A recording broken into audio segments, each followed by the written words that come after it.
against double mage, and now it's game 2. Once more PBN Strike on that blue side with pick priority, so Esports on red.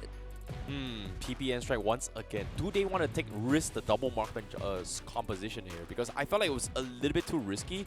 So Esports, they had a very right idea of picking like double mages here. They just wanted to dominate the mid-lane control, which initially in game number 1 they did it really, really well. So Esports, do they still lean on double mages, roamers, or do they play something more traditional? Because that game 1 didn't exactly went too bad for them. It was a pretty solid idea. Not many teams across the regions do play a double mage composition, except for I think Orange Esports from Malaysia, but that was the previous season. This time, PBN Strike, they are gonna respect this. They are gonna ban off the Kadida, which was first phase pick coming from Sway Esports game number 1. They don't want to risk playing against this. The Martis was something that I think was a big, strong presence as well coming from Kevs, which he did get like 6-0-1-3 in the early stage of the game, but I don't think PBN Strike realized how annoying he was. But at the same time, do they want to risk banning it? Not exactly sure. I feel like the Fredrin is something that they have to respect a little bit more. The Joy is also something that I think Sway Esports gotta take it out this game if they want to stand a chance for game number 2. Yeah, it's about picking your poison, right? PBN Strike again with the first pick. So Esports, they are sticking with what they banned last game, 1-1 Kaja, and for PBN Strike, they switch it up a bit. No Kadita, no Esmeralda, and just like you predicted, so Esports, they take out the Joy. Fredrin now gets left on the table if PBN Strike wants it. Alright, Fredrin. Oh no, and the Glue, okay, yeah. Glue is definitely a better choice here coming from PBN Strike. I'm not a big fan of Fredrin, sorry to say. I can't play Fredrin regardless of what happened. I've tried him a couple times, doesn't exactly found to figure the way out to win the game. Fredrin is a team play hero, meta hero, rather than a solo rank pub hero, which unlikely you're gonna win that game. I'm sorry to say. Without the proper right team, it's definitely a difficult hero to actually play. So Esports, however, they are gonna take the Faramis for themselves. So with this Faramis pickup coming from Sway Esports, they might be going for a roamer. You know what? Maybe, just maybe, they're gonna go for like a double mage card again. So this might be a roamer Faramis. Not a big fan of Faramis mage, but it is very possible seeing how game 1 went for Sway Esports. Do you think there's a chance that we're looking at a potential Ube from Sway? No, I don't think so. But I think Faramis is a great way to do with Glue. Every time you go for Split Split, your first skill does so much damage on Glue. And he's one of the very few heroes that Faramis counters Glue. Yeah. I mean, I believe in game 1 we saw Faramis ban and Estes ban out in the second phase, right? Kind of to block out whatever long team fight composition. But PBN Strike just bringing out the big guns right now. We have the Lolita, we have the Valentina. That's going to lock out any potential E for Farsa, or at least make Sway Esports reconsider it. But the link now goes right through. We immediately see the jungle pick revealed by Sway Esports. Wow, I like this adaptation coming in. Pretty much 360 adaptation coming from Sway Esports. Going for the link, going for a split push pressure as well. I think PBN Strike, they are going to stick with their team composition, playing slow. They've got the Valentina. In terms of marksman department, are they going to go for a double marksman category? I don't think the Roger is that great against a Link. But going for a Granger this game isn't too bad for PBN Strike, especially if you want to chunk through the TAM HP if they decide to go for a marksman jungler. However, there are still a lot of other options. There is still the Hayabusa, which is completely ignored as well. It was banned first phase in game number 1. This game completely ignored from both sides.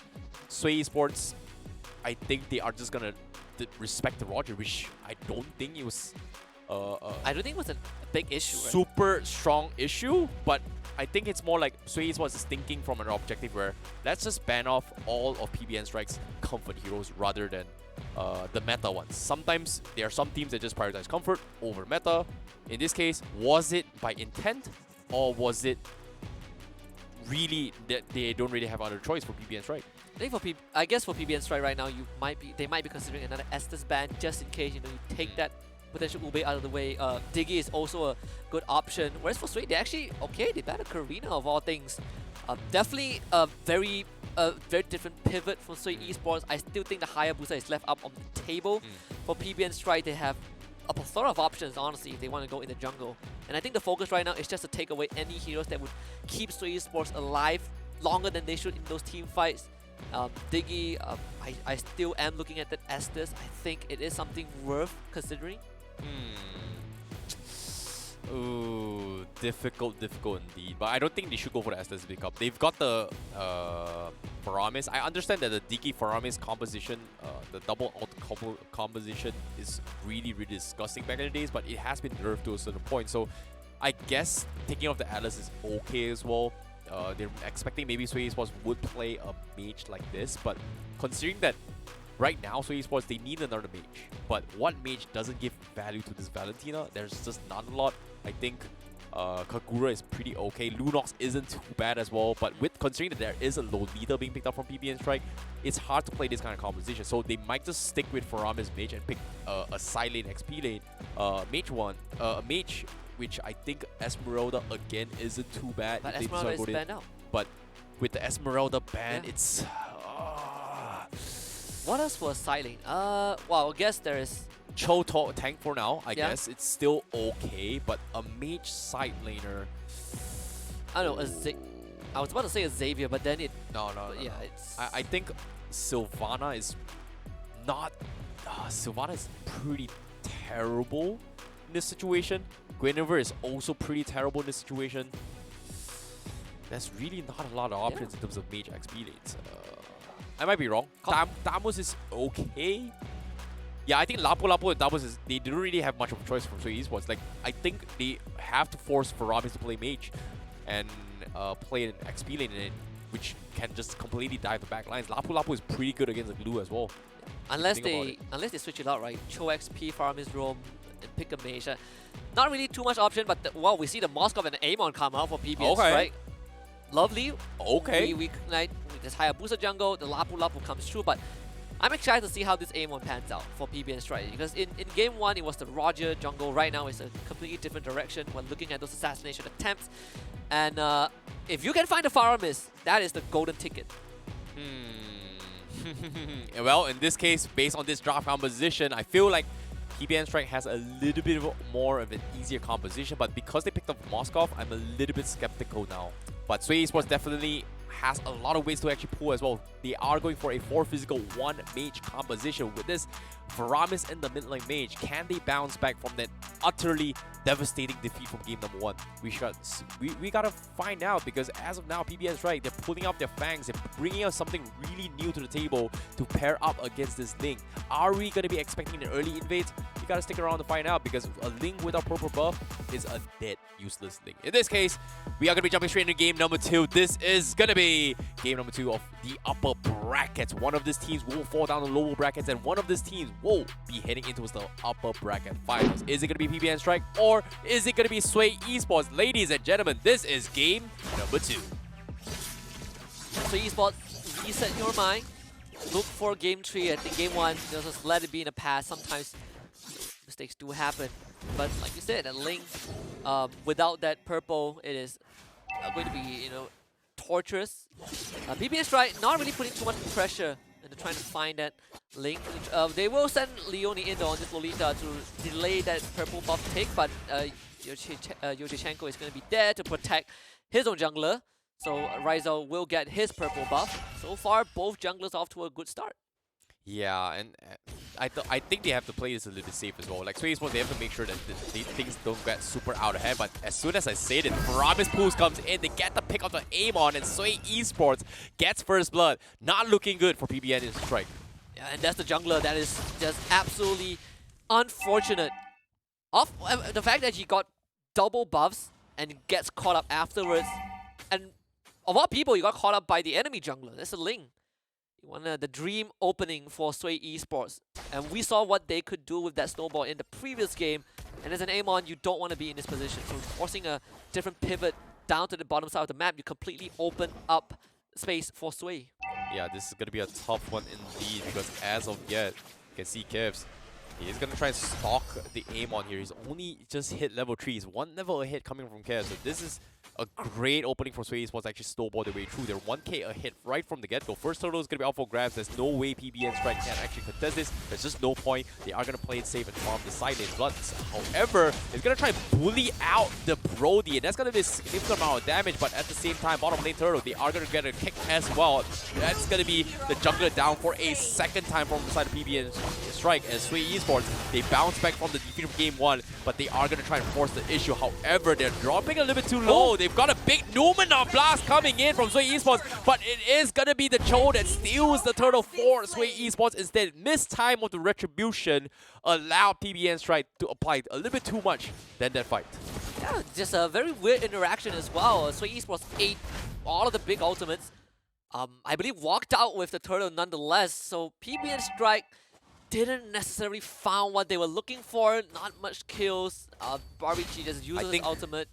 When in this kind of scenario, like even though they lost the turtle, I think the biggest objective was they were able to get a kill onto his cap and slow down his progression. Oh, yeah. I guess that's what's important, because as of now, look at him.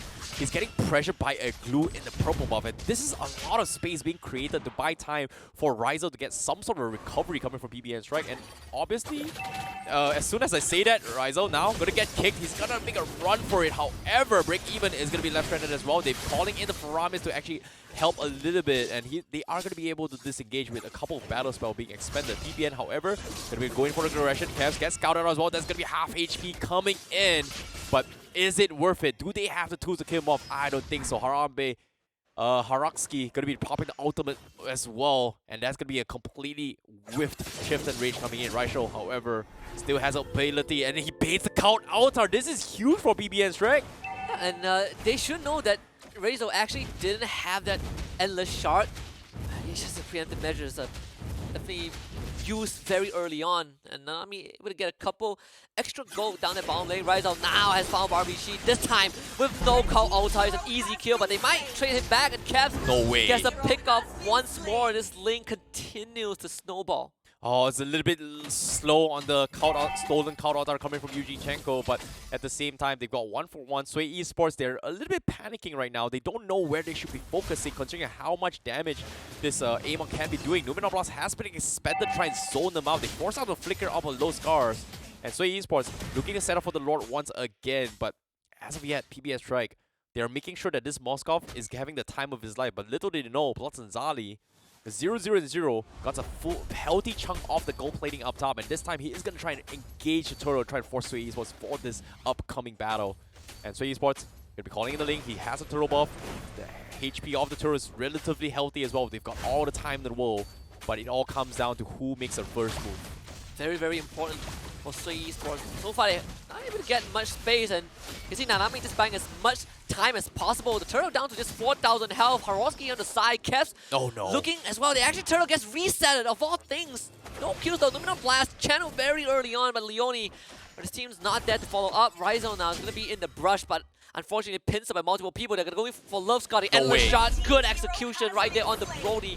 That is going to stop Sway Esports in the tracks. No turtle attempt for them. PBN Strike restart this attempt. Oh, this is so smart coming from PBN Strike. They realized they made a mistake. They found a way to salvage the situation, and that was completely concede turtle control and try and pick off on the marksman, which unfortunately for them, it actually worked out because now they have the man advantage. Sway Esports has no choice but to back out. They have to make a choice. Do they defend the top lane or do they back out? And PBN Strike, as soon as they let go of the turtle, they immediately pressured mid lane and top lane at the same time. Sweet Esports was just so confused on what they need to do, and now they're going to try and desperately make an attempt onto this kick. And guess what? They got the kick on Leone, but unfortunately they could not chain the CCs, and they are going to back out. And PBN will once again beat out massive ultimates coming from Sweet Esports, and you can start to see the tilts are coming in, and they're getting completely outplayed. And now the damage coming in as well from the Moskov to finish the deal on towards break even. And that's going to be Sweet Esports losing members left, right, front, and center, and now potentially losing the purple buff, which the Link definitely needs. And it's just like that, PBN Strike, they bounce back. Yeah, and Bloods and Zali actually sniped break even with his ultimate as well from off screen. It's just pretty weird that, I mean, Sway Esports, I think Cavs conceded the turtle control immediately. Show spot, of all places, PBN Strike not only got the turtle, they got 2 tier 1 turrets, and now that bot is also going to break. And just in the blink of an eye, PBN Esports now find themselves in control of this game. Despite a great start from Cavs, it's not going to matter as much anymore. Yeah, it's going to be difficult as well. We do see a couple of purchases of Steel Lakes bringing. We have not seen any Dreadnought armor purchases from PBN Strike, so as of yet, Kev still is in the running to apply a lot of damage and pressure, but as soon as I say this, here comes the kick, and they do find the glue. Split comes an instant flicker away from Nanami. BUTWHY not going to be able to do the amount of damage that he needs to chump him down. Meanwhile, bottom side as well, PBN is going to take the tier 2, so absolutely no value has been earned from Sway Esports on the top side engagement. And just like that, PBN will get a free tower. Completely shutting out Haroski. Lapu has not found anything in this game thus far. Little despair purchase by Love Scar, RBG. Kinda, at least by time, Luminal Blast gonna zone all of them out from the mid lane. Tier 2 mid gone. RBG, uh-oh. Be careful. Break even gets a knockup. No kick though. The Moscow going to work. And now the Stolen Call Altar right there used in the great time. Caps comes in, tries to find Ryzo. Can he at least get his aim on? Yes, he can. Leone can't protect him. But a 2-for-1 trade in favor of PBN. Yeah, absolutely huge countouts are coming from PBS, right? They sacrifice the jungler, but at the same time, Sway Esports, they lose a little bit too much members because of what the aimer brings to the table. But as long as Cavs is still online and he has some sort of say in this fight, he is going to be able to do something about it. But without this upcoming purple buff, I feel like he is going to be struggling a little bit more to rotate in between maps. And PBN Strike, they know for a fact that even though if he gets a couple kills, as long as this Link doesn't have purple buff, he's going to struggle a lot in contributing to all these team fights. And you can see PBN making heavy emphasis on just marking the junglers, making sure the Cavs does not get out of control. And oh no, even the orange buff was stolen by Leone. This is not looking good for Cavs at all. Yeah, Leone just making life so much harder. And now the bot and mid tier 2 take is so much more valuable to take control of the blue side jungle. Leone though getting kicked backwards, trying to get away. Oh, the shield! Puts out the bulwark in the last second, stays alive, but he won't have much health to work with. Conceal now used. The Nami puts his body right there. Break even forced away. Lord dropping low. Can Sway Esports make a steal like this? But it seems like they can't. Kept it down. Barbie used Call Older, but he is also forced to retreat. Ryzo got the Lord for PBN Strike, and now the endless shot come right through. They lost the farmers. It's a die between the tier 2 and inhibitor. Haroski out of the picture. Yoji Chango a bit too far forward, but Blood Anzai is right in the face. What? Fire. No he way! wipes everyone with a triple kill. PBN Strike on the board. What? That is the ballsiest play of my life. PBN Strike all the way back past tier 2, back past tier 3, wipes the floor, allowed this to happen. How? Just how in God's name what am I watching right now? Because Sway Esports, they're getting completely bullied out, and the endless shot completely takes Cavs out right from the get-go, right after the respawn. Back to the lobby, he says, because right now, the Lord knocking in, there's so much value. No more purple buff once again for Cav in this next upcoming fight. A big Nunumalon blast comes in, but no, immediately gets cancelled. They pop the count out there in. PBN will pick them all bit by bit, one by one. The marksman is down, everyone is dead, and PBN somehow manages to completely dominate this game. And Sway Esports, they have to figure out what they need to do. The tilt is starting to keep in. The fatigue is coming in as well. The endless shot just popping so much damage. And now they're knocking those crystals potentially. But seems like they will settle down inhibitor instead. Yeah, Sway Esports just like that. Only one more potential fight to come back in this game. PBN Strike, unlike game 1, they are now bullying their enemies. And Cavs, no purple buff for him. He's gonna clear that wave down bot, go for the instant recall. Just no avenue for him. He can't do anything.